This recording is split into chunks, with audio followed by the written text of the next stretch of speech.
Здраво, вие слушате Радио Канал 103, ова е 107-то издание на емисијата ТВ 103, односно специализирана радио емисија посветена за актуелни и квалитетни ТВ серии, а во денешното издание ќе ви говорам за една стриминг серија во која ќе ги забележите екстремите, до кои ќе бидат доведени два лика кои за малку ќе избегнате на колизија со нивните автомобили, но тоа избегнување ќе развие еден коренит анимозитет помеѓу нив, со тоа што ќе се обидат еден на друг да си ги сгорчат животите, како што знаат и умеат, односно подготвени да го срозат соперникот, неговите најблиски, односно да го анулираат на професионално и на приватно рамниште, се поради тоа што тврдоглавите ликови сакаат да му демонстрираат на другиот дека биле во право. Кога нема попаметен да попушти, нивните животи ќе бидат ставени на ризик, бидејќи ниту еден од нив не е способен навремено да ги притисне со пирачките, и метафоричните и буквалните, и да се избегне ова меѓусебна преписка која што ќе води до крајности. Меѓутоа, кој се тепа, тој се сака. Станува збор за серијата Beef, за која ќе ви говорам денес, работена од Ли Сунг Џин за Netflix. На почетокот на емисијата имавте можност да слушнете конкретно насловната тема, која што има работено еден од најзначајните модерни и авангардни пред се композитори на филмови и ТВ серии, односно Боби Кралич, попознат како Хексенклов. Од него ќе слушнеме и за крајот на емисијата неколку композиции кои што ги издвоив, кои сметам дека се реминесцентни за самата ТВ серија, и ги слушнавме Дозер. По многу долго време добиваме ново студиско остварување од шведските гиганти на стонер рок звукот, именно, ако не се лажам, од 2008 ден денес немаат нов албум, што би се рекло едно 15 години чекавме за да се појави Drifting in the Endless Void, и тоа како е моќен, и тоа како е значаен албумот, со оглед на тоа што овие 15 години не свират музика од 2000-тите, туку торпедирани се во новата деценија. Beyond Colossal беше последниот албум од 2008 кој што го реферирам, а денес овој бенд имавме можност да слушнеме две композиции конкретно од овој бенд за албумот, односно слушнавме Ex-Human Now Beast и ја слушнавме прекрасната мелодија на Dust for Blood. Ја слушнеме Run Mortals Run, со оглед на тоа што јас би ви демонстрирал уште неколку композиции од овој бенд, од албумот, меѓутоа Mixcloud ќе бидат тие кои што нема да ми дозволат да ја аплодирам епизодата, така што ќе мора да се задржиме на нивните лимитации од 3 композиции, меѓутоа верувајте има многу повеќе квалитетни творби на овој албум и е топла препорака да го преслушате. Така што ќе слушнеме уште една композиција од Dozer и потоа ќе слушнеме самата најава за ТВ серијата. А доколку сакате да дознаете до која екстрема може да доведе реваншизмот, тогаш вие сте на вистинската фреквенција која планира од сферата помеѓу појавното и имагинарното, кај што се крие притаен меѓусвет, нудејќи можности за угатнување на енигмите на постоењето. Јас сум Златко Ѓеревски, а ви оставете вклучени. Започнува програмата на ТВ 103. Вие слушате Радио Канал 103, ова е 107-то издание на радио емисијата ТВ 103, посветено на ТВ серијата Beef, односно тоа е американска црна комедија, односно ако повеќе сакате драматичен стриминг мини серијал, создаден од страна на Ли Сунг Џин. Него го знаете како сценарист на ТВ серијата за кој што ви говоре во оваа емисија Дейв. Потоа тој има пишувано епизоди за Silicon Valley, It's Always Sunny in Philadelphia и продуцент е на ТВ серијата Undone. ТВ серијата Beef му е реализирана за Netflix. Предпоставувам дека до сега имате добиен впечаток дека не сум презадоволен од понудата на стриминг гигантот која се опрашање ТВ сериите, затоа што нивната секој месечна понуда на 20 на серии од секаков тип и за најширока публика, кои што се наменети забораваат дека треба и дури и тие серии да содржат некаков си квалитет, а не само медиокритетна гледливост која би била задоволлива за популистички терк. Од време на време ќе им се случи да соработуваат, например, со мојот најомилен дистрибутер A24, кој што ја работи серијата Beef, кој ќе донесете на ваква квалитетно обработена серија со изградени повеќе слојни ликови, која ќе се емитува кај стримерот, која буквално одскокнува од нивната секој месечна понуда и е најквалитетното нешто од што го понудиле оваа година. Во април ги објавија The Diplomat, The Nurse, Thicker Than Water, Queenmaker, Wavemakers, American Manhunt, The Boston Marathon Bombing, Ruining for My Truth, извинувам, Алекс Шварцер, How to Get Rich и Chimp Empire, а за мај се најавени Queen Charlotte, Bridgerton Story, Exo Kitty, Fubar, Mulligan, Yakitori, Soldiers of Misfortune, Sanctuary, Black Knight, Turn of the Tide, Muted, The Tailors, извинувам, Queen Cleopatra, McGregor Forever. Што значи дека нареден месец не очекувате да ви говорам за некоја серија на Netflix, потоа ќе се појави новата сезона на Black Mirror, така што таа дефинитивно ќе се гледа и коментира тука. Освен би коментирал, освен ако не се појави некоја која се протнала под радар изминатите месеци, додека не се емитуваше емисијата TV103, така што евентуално некоја серија во изминатите 3 месеци да се разработи, ама дека во нареден месец ќе се посвети внимание на некоја од сериите кои што престојат, тоа дефинитивно нема да се случи. Од овие, уште сега ви напоменав дека следува, ниту една не ме заинтригира од овие серии за гледање и за следење, што сметам дека е проблем кој е инициран пред се за да го задоволи гледачот од Индија, Шпанија, Турција, паралелно со гледачите во Америка и Македонија, односно со најмалиот заеднички содржател, кој што се разбира дека создава незадоволство, барем според мене. Добрата страна на Netflix е тоа што сериите ги објавуваат во целост, односно на 6 април 2023 година беа објавени 10 епизоди со време траење од 30 минути, што значи дека за да ја изгледате во целост ќе ви бидат потребни 5 часа, па затоа е категоризирана како мини серијал. Јас ја изгледав со преполовено бинжање, затоа што уште не можам да си го средам времето одвоено за гледање, па ја цепкав на неколку денови, иако сметам дека најефикасното гледање ќе биде со нејзино преполовување и гледање во 2 дена. Епизодите се заразни, верувате дека ќе бидете љубопитни да погледнете до кои екстреми ќе замине анимозитетот помеѓу протагонистите. Во серијата станува збор за двајца луѓе кои што не се знаат, односно не се запознаени помеѓу себе, кои за малку ќе спасат да не се удрат со нивните автомобили на паркинг, односно тоа се Еми и Дени, глумени од Али Вонки и Стивен Јон, кои ќе започнат да се одмаздуваат еден на друг со нивните непремислени постапки и однос до љубието ќе ги надмине сите можни граници, затоа што ниту еден од тврдоглавите учесници во непостоечката колизија нема да сака да остане недокажан, па нема да биде поштеден ниту професионалниот живот, ниту приватниот, со тоа што од бркањето низ улиците ќе го доведе Дени како градежник кој што ќе дознае каде живее, например, Еми, за да го измоча низиниот тоалет, буквално на сите страни, а таа ќе се одмазди со лошите оценки за неговите услуги на интернет, па овој одмазнички поход од епизода во епизода ќе се влошува и ќе се влошува. Ескалирањето на нивниот реваншизам ќе ги доведе до ситуација да се сведат на комплетно загрозување од сите стадиуми на своето постоење, нанесувајќи си штета не само на најблиските, најмногу на себе си. Меѓутоа, таа е потребна за да може да излезат од мртвиот сок, односно ќорсокакот во кој што се заглавени во нивните животи и за кога ќе ги надминат тие анимозитети кои што ги гаат едни кон други, ќе може да се обидат да функционираат сакајќи се себе си и на тој начин ќе дадат можност да се сакаат и другите ликови во нивните животи. Нема црни и бели ликови во серијата, односно нема добри и лоши, затоа што во сите има негативни особености, но и за некои од нив постои своевидна оправданост, зашто се однесуваат на тој зол начин, затоа што се продукти не само на опкружувањето во кое се растени,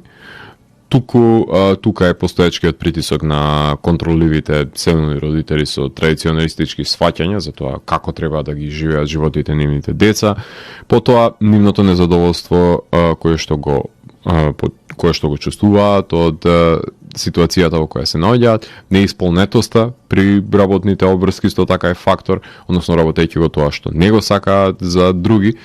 губејќи дел од приватниот живот при тоа, а таму пак воопшто нема најдено компатибилна личност која ќе ги разбере, ни што све не поминуваат, односно сите емоционални вртлози и за менталните јами во кои што заглавуваат и доаѓаме до стадиумот на една неизлечива меланхолија, една неизмерна празнина која ги јаде однатре и не може со ништо друго очигледно според нив да се исполни, освен со револтот кој што го почувствувале едни кон други, односно Еми кон Дени, и тоа на некој начин ги живнува надвор од нивното амбигвитетно секојдневие, односно апатијата на која што тие и робуваат. На најдобар начин ги го доловува пред се искуството да се биде кореец во САД ова серија, со оглед на тоа што има огромна тегова која што ја носат на нивниот грб, што од предците, што од тоа што тие си го прават самите на себе си, со оглед на тоа што секоја од нивните одлуки е врзана во тој каузален след, каде што мора да ги снесат последиците на сите нивни избори кои што ги прават во животот. Меѓутоа со ова нагомилање на причинско-последичната врска, самите си ги копаат гробовите со оглед на тоа што важи и тука правилото дека тој што му копа гроб на другиот треба да знае дека не само што сам ќе падне во него, туку копа два гроба и за себе и за него. Проектот е најавен дека ќе се снима уште од март 2021, започнувајќи своевидна војна за надавање на неговите права, кои на крајот на денот ги доби Netflix, кои што си има длабоки джебови, и одврзувајќи го најмногу што може кесето, започна со снимање во април 2022 година, со тоа што знаете дека кога се работи на продукција на една серија, треба минимум една година со неколку месеци на снимање и неколку месеци на монтажа за да се комплетира самата серија. Насловите на епизодите се илустрирани со цртежи и се, ајде да речеме, уметнички дотерани, стилизирани, гласејќи како The birds don't sing, they screech in pain, потоа The rapture of being alive, I am inhabited by a cry, just not all at the same time, such inward secret creatures, withdraw a magic circle, I am Cage, и The drama of original choice и The great fabricator. И секако последната е Figures of Light, што се всушност насловите на епизодите, уникатни и се однесуваат токму на филозофската димензија која што ја имаат проблемите кои ги доведуваат ликовите да ги носат нивните избори, кои што ќе им ги загрозат животите. Квалитетните серии со високи естетски вредности се препознаени на филмските фестивали од највисок ранг, како што беше случајот нели со оваа серија, која првично се емитуваше на американскиот фестивал South by Southwest на 18 март 2023 пред да биде емитувана на Netflix. Еми и Дени се плашат од самотија и затоа не сакаат, например, братот Дени не сака да оди на факултет или па Еми да го загуби семејството, што на крајот се случува и нема да може да ги присвојат саканите да секојаш, но со тоа нивно однесување дефинитивно нема тоа да им успее, заради тоа што не може да се контролира животот на другиот, ама не би пораснале во подобри личности доколку не би поминале низ тој круг на себе измачување на другиот, за да ја согледаат поголемата слика и да може да излезат надвор од тој вртлог во кој што се заглавени. Допира серијата и до предодреденоста и до слободната волја, но дефинитивно никој не може да избега од причинско-последичната врска на собствените одлуки за кои се каеле или не, верувам дека овие ликови повторно би ги направиле кога би имале избор. Тука ќе направиме ние со нашиот избор една кратка музичка пауза и во продолжение ги слушаме Cigarette Vagina. Односно, ќе слушаме неколку композиции кои што се наоѓаат на нивното студиско издание именувано како Cosmic Empathy. Станува збор за четворочлен стонер Doom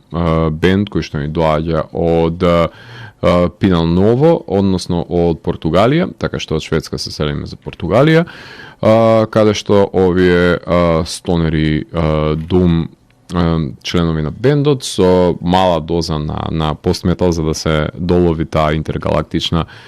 девиза која што се провлекува помеѓу сите нивни композиции. Ќе може да слушнеме неколку од нив во оваа емисија, односно доколку имаме време, ќе слушнеме Cats of Giza, потоа Perhaps All We Need Is Help и насловната композиција, и потоа ќе слушнеме извадок, малку подолг извадок, меѓутоа сметам дека е значаен, со кој што авторот на серијата и главните ликови, односно актерот и актерката кои што и глумат нив, како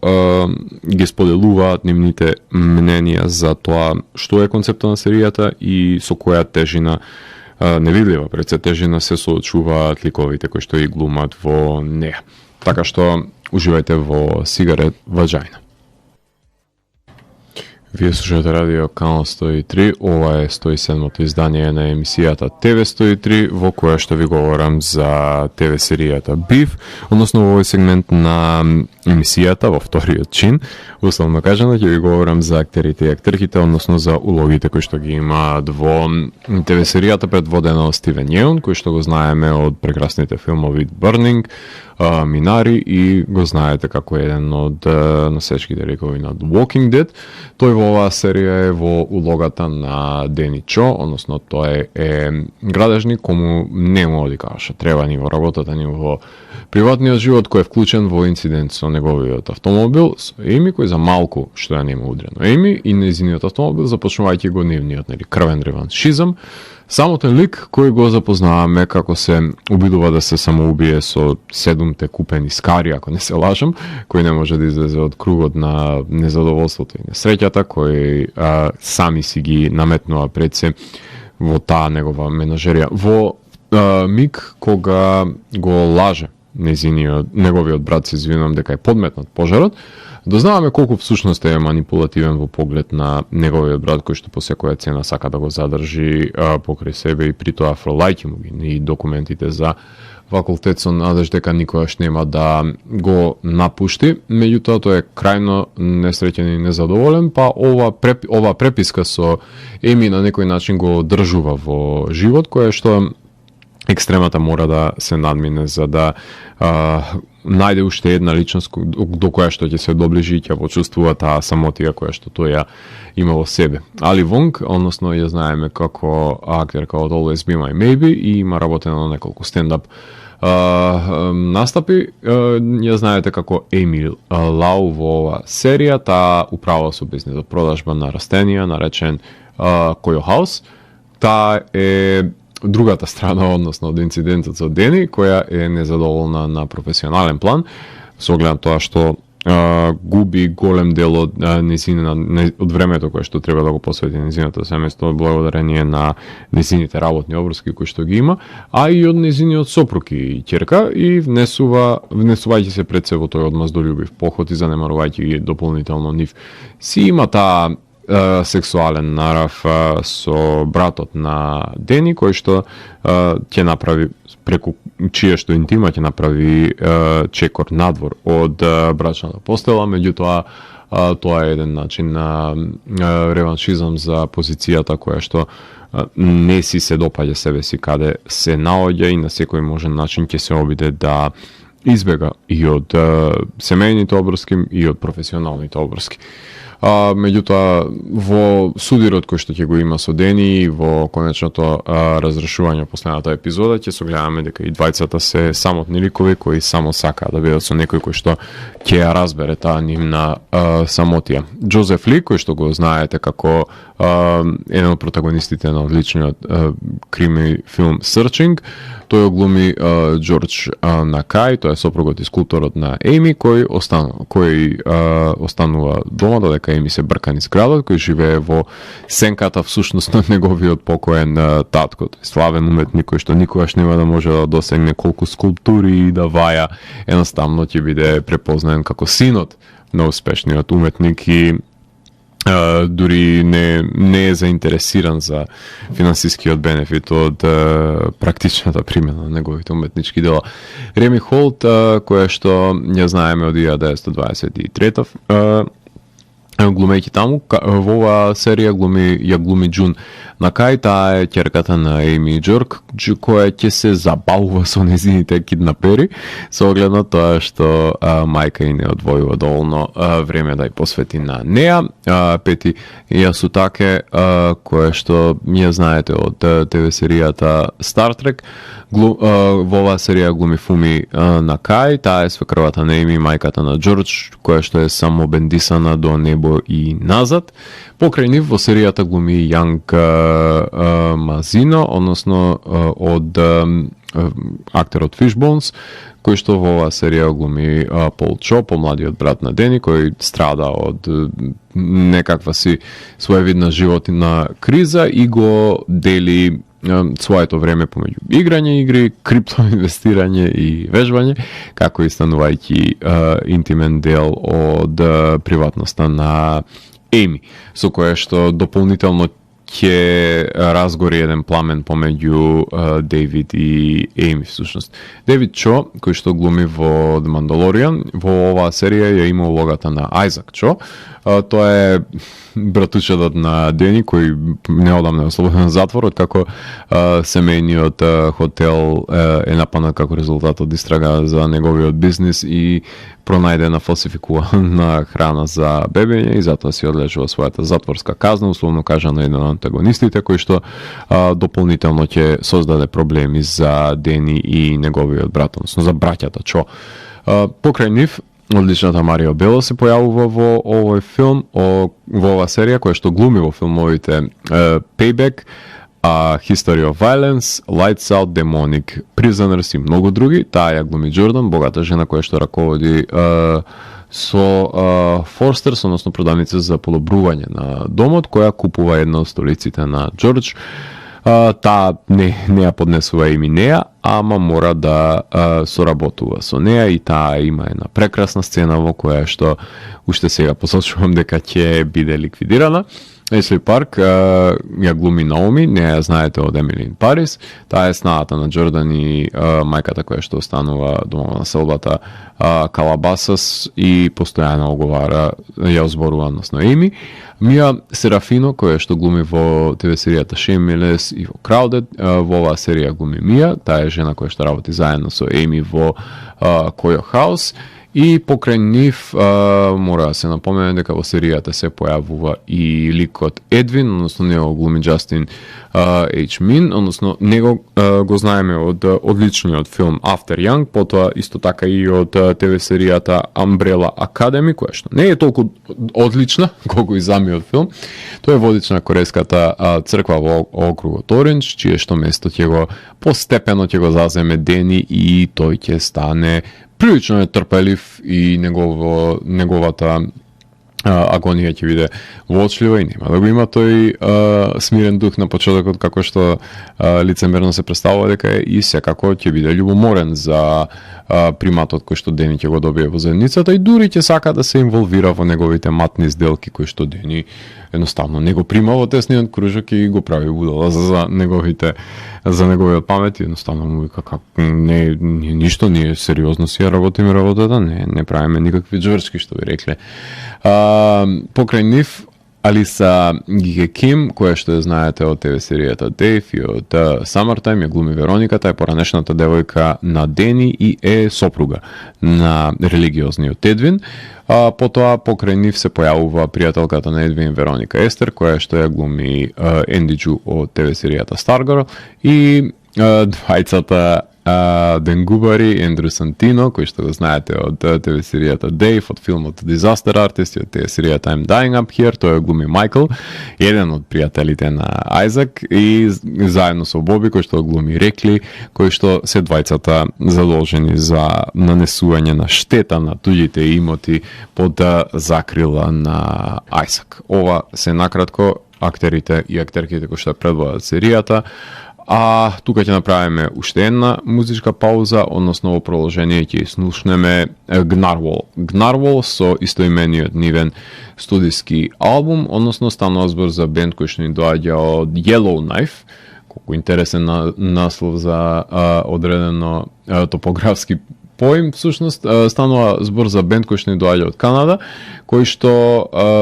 имаат гаражен призвук, имаат фаз и спейс елементи, односно комбинација помеѓу стонер рок и heavy psych влијанијата кои што ги поседуваат. Од нивниот истоимен албум ќе може да слушнеме композициите Faultline, Shadows Fading и Sleepwalkers, и потоа ќе се вратам во да ви говорам за одредени спецификации кои што и поседуваат ТВ серијата,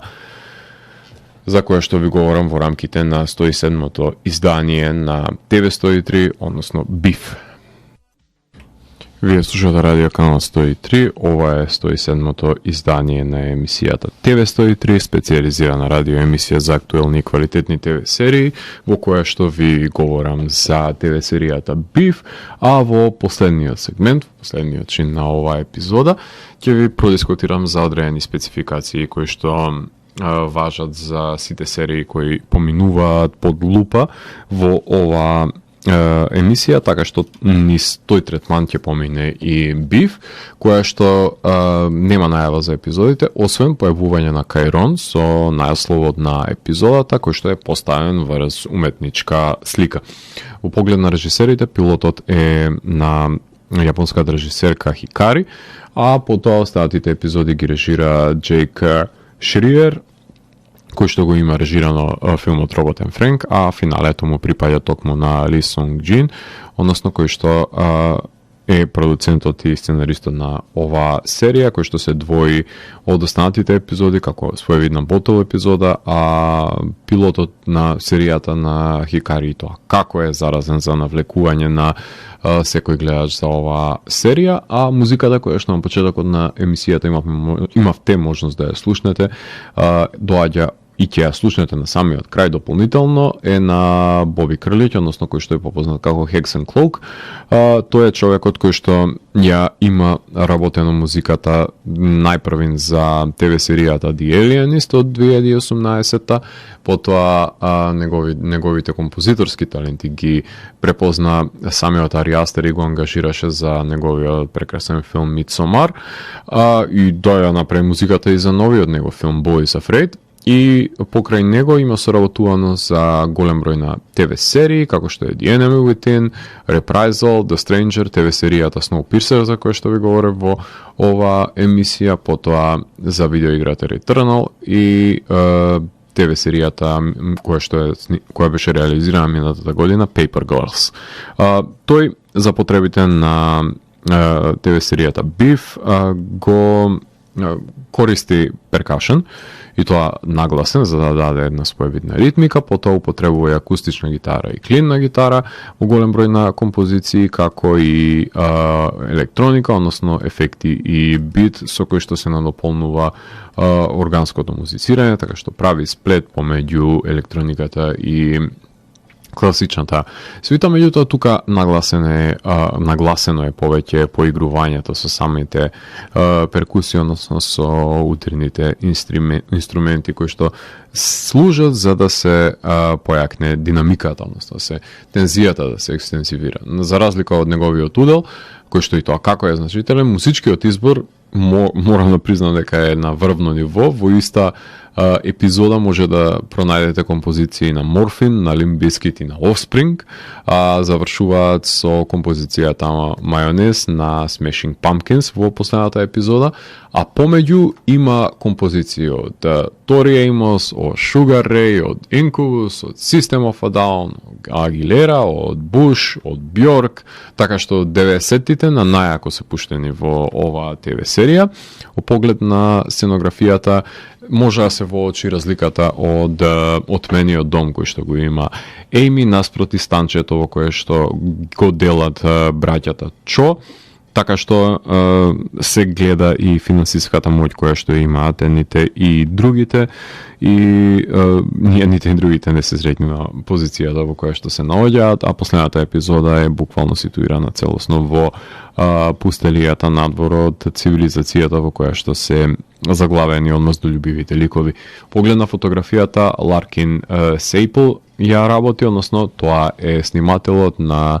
Swiss Army Man и севкупниот победник на Оскарите оваа година, односно Everything Everywhere All at Once, кој најдобро знае како да снима акција и тоа го докажува и тука. Меѓутоа е потпомогнато од монтажерите Нед Фулер, Лора Земпел, Джордан Ким и Хари Јун, кој односно оваа екипа на монтажери на најдобар начин уме да го задржи вниманието на гледачот од првата епизода до крај, таму некаде кон 5-6 доаѓаат и флешбеците и се успорува ритамот и повторно засилуваат со нивното темпо од 9 до 9-та епизода, каде што 10-та последната епизода содржи драстичен пад на акционото действие. Ви се допаѓа како, например, сублиминалниот кадар кој што го има Ларкин снимено со камерата насочена во земјата. Најпрвин е прикажан како микросеквенца која се појавува кога девојката, например, се лути, а потоа кон вториот дел на сезоната кога момчето, односно кога Дени доаѓа до неговите ревностни мигови, се појавува оваа сцена и е еден вид на исчекување, односно мало наговестување, исчекување, кој е контекстот всушност за таа шума, односно тие листови кои што се снимени во крупен план. Во поглед на костимографијата и шминката се користи денешното време, што значи дека е модерна костимографијата, се разбира уште еднаш поотмена е во домовите кај Еми, во домот кај Еми, за разлика од градежната униформа, ајде, што ја носи самиот Дейвид, наспроти флешбеците нивни од младоста во контекст на самата облека и шминка. Меѓутоа, кога се оди, како што во самата најава беше издвоено, во пустина, не би требало да се појавите со бела облека, со оглед на тоа што во последната епизода и тоа како се валкани и крвави и двајцата реваншисти. Во поглед на надприродното има доста елементи кои што алудираат на прецена халуцинациите, например кога трипаат на бобинките во пустината, потоа дури има и две чавки кои што си прават муавет помеѓу себе, така што тоа е отскокнување, магичен потвор на магичен реализам. Еми и Дени, например, си ги заменуваат нивните тела во пустината, така што тој зборува во незино име, таа во негово тело. Женскиот дух се појавува во флешбек секвенциите како отелотворение на несреќата, например, на малата Еми која што ја воочила. Така што има неколку невообичаени надприродни изблици во рамките на ова серија, која што иако е ситуирана, односно вгнездена во реалност и во секојдневието, има вакви повремени отскоци во постоечки свет надвор од појавното. Поглед на хуморот и еротиката, има комични сцени во кои што повеќе се го достигнуваат тоа рамниште број тоа што се затекнати ликовите насреде одмазда и не се толку смешни на самиот диалог, повеќе на нивната позиционираност, а нема еротика во која што би била задоволителна на некој си од кое и да е можно гледиште, со оглед на тоа што се обидувале очигледно Netflix и помладите гледачи да ги уловат со демографијата на оваа серија, без разлика на тоа што се споделува интима помеѓу ликовите. Во поглед на ефектите има пламења, има успорени снимки, има миг во кој што да се умре од врата во безбедносна соба е прилично иронично, меѓутоа тоа се случува на еден од ликовите кој што е згмечен од неа, а во поглед на флешбеците ги има кога се млади, имаме халуцинација во пустината, како што веќе напоменав. Жанровски е црна комедија, односно мини серијал кој што разработува мелодрама со акциони сцени, стилизирани од јазик англиски употреба на корејски, а о поглед на недостатоците секако дека тука треба да се брои наглиот пат и неодржливоста во надолна линија на динамиката, односно невозможноста се извинувам за да се држи во нагорна линија самата динамика, затоа и е многу важно да се знае како и кога да се дозира со флешбек секвенците во поглед на континуитетот на епизодите. Освен тие нагли падови, епизодите имаат доволно интригантни сплетки на ликовите за да ја одржат во живот епизодата и со секоја наредна да се мислиме каде ли ќе забегаат. Поглед на градењето на ликовите, иако Дени и Еми го земаат приматот на нивната одмазда, нели тие го имаат последниот збор, спорените ликови не се еднодимензионални карикатури, добро, можеби секако тој на Марио Бел или па на мајката на Дени ги исполнуваат овие квалитативи, ама не е таков, например, братот на Дени, нели сите имаат причина зашто всушност се однесуваат на начинот на кој што се однесуваат, освен затвореникот кој што има само една и единствена цел да направи штета во светот. Ова е оригинално дело, кое што не е ничија адаптација и во поглед на референции за други филмови, сите можеме тука да наброиме сите road rage филмови, односно филмови од Falling Down до Bumper Cliff до Unhinged, сите тие на еден или на друг начин прикажуваат ликови кои што прават ексцеси во сообраќајната култура, односно некултура. Слични серии секако дека на неа се Dead to Me, Kevin Can Fuck Himself, The End of This Fucking World, The Flight Attendant, The Resort, Barry, The Shrink Next Door, The Woman in the House Across the Street from the Girl in the Window, Insatiable, The Righteous Gemstones, Killing Eve, Cobra Kai, The Glory, Cleo, Reservation Dogs, Pen 15, Atlanta, The Bear, White Lotus, I Care a Lot, Afterlife, ајде да ја напоменем тука, Crashing, Good Girls, Santa Clarita Diet, Fake и Russian Dolls комични серии кои што имаат криминогени елементи во себе. Атмосферата е тензична и комична на моменти, гледливоста загарантирана и постигната е убедливоста. Во епилогот ќе се помират Дени и Еми во пустината, кога ќе почнат да си помагаат повредените еден на друг после халуцинирањето, нели да се довлечкаат до цивилизација, кај што ќе бидат пречекани од истрел на сопругот, а Дени завршува во болнички кревет, каде што во една од секвенците ќе има можност да биде со него до секој ден, односно Еми да лежи до креветот до него и на тој начин да се сплоти, односно да биде поблиску до овој човек со кој што има запознаено тоа незадоволство кое што таа го носи во себе, односно има допрема до низината самотија и во еден миг, односно конкретно во последниот кадар од самата серија, неговата рака се придвижува и ја гушнува, што значи дека е еден вид на символ на надеж, дека се уште има спас за него, а воено и за нив. Во контекст на евалуацијата 9 од 10 има оваа серија од мене, ќе беше поголема да беа изжонглирани, избалансирани флешбек секвенците на подобар начин во поглед на продолжение и тоа како би сакал да погледнам, иако ме плаши дека нема да биде толку квалитетно како и првата сезона. Нели, и самата таа си има своја затвореност и тоа е квалитетот на една серија, значи еден клифхенгер не продава втора сезона, едноставно втора сезона треба да бидат сите серии кои што имаат квалитетни ликови кои што сите би сакале да ги гледаме пак, ама па би сакал да се развие на врска помеѓу Дени и Еми и нејзинот може да се ја добие затворската казна како што му следува за чинот, или па можеби се една девиза е дека тие всушност се починати во пустината и сето ова е еден флешбек во нивниот задгробен живот, меѓутоа не се придржувам до таа девиза со оглед на тоа што има инволвирање од случувања кои се во текот на реалноста придвижени во кај нив, без разлика на тоа што има нели светла од болничката кола кои што блеснуваат и во самиот епилог, така што се надевам дека ова беа сцени од реалноста, а не од задгробниот живот на овие ликови. За крајот на емисијата да посочам дека ќе слушнеме неколку композиции од бендот Резен, односно станува збор за бенд кој што ни доаѓа од Чикаго или Илинойс, значи патуваме од Канада за САД, станува збор за психоделичен стонер дум бенд кој што патува со својата музика во вселената, постојат од 2016 година, имаат, ако не се лажам, издадено до сега, ова ќе биде нивниот 4-ти албум, именуван како Solace.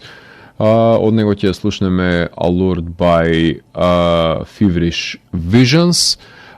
и доколку имаме време ќе слушнеме Reversal и секако за крајот ќе одвоиме простор и место за Боби Кралич, односно Hex and Cloak, од кој што ќе слушнеме неколку композиции кои што беа составен дел од музиката за ТВ серијата Beef.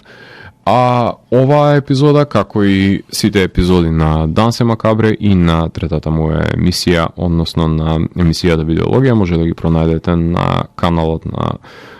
YouTube, кој што го носи моето име, Златко Јелески. Таму ги објавувам секоја епизода, вклучувајќи и ова. Ќе биде ставен говорот во приложение, а музички и од избор. Заедно со овој говор може да го пронајдете на Mixcloud каналот, кој што исто така го носи моето име. Доколку сте заинтересирани да погледнете неколку културни настани во нашата ни држава, 12 мај, во петок, во Младинскиот културен центар, доаѓа двата Imbolzer и Concrete Winds. На 10 јуни во сабота Metal Discharge 4, односно станува збор за метал фестивал на ракометното игралиште во Битола, кој што ќе се одржи по 4-ти пат. Потоа може да присуствувате на Analyzed Noise во Буква, кој што ќе се одвива настанот во по 8 часот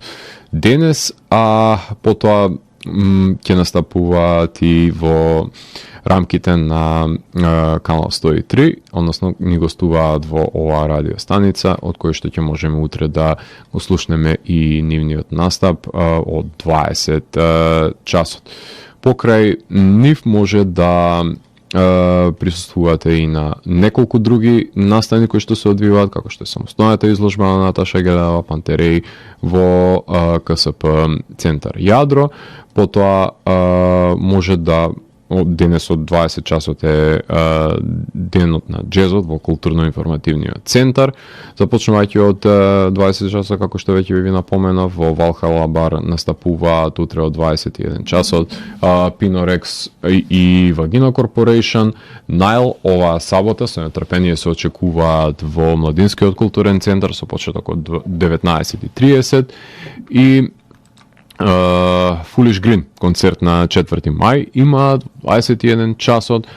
покрај нив може да проследите и концерт во Кафе Бар Браво, Блейм Кандински, кој што заедно со Демиш настапуваат на 21 мај во 20:30 часот. На 30 мај започнува новото издание на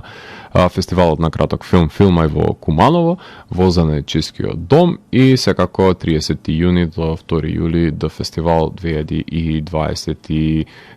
во Дојран. Ова се само неколку од многуте културни настани и манифестации кои што ќе ни ја збогатат не само Скопје, туку и нашата држава. Така што вие го слушавте 107-то издание на емисијата ТВ 103 со Златко Ѓелесник, кај што детално ја анализира првата сезона на ТВ серијата Beef. ТВ 103 е уникатен сигнал кој се појавува секој четврток нова фреквенција и во рок од 2 часа ви нуди длабински поглед во значењето на актуелните ТВ серии. До наредното издание, гледајте ТВ серии и останете вклучени. Чао, чао.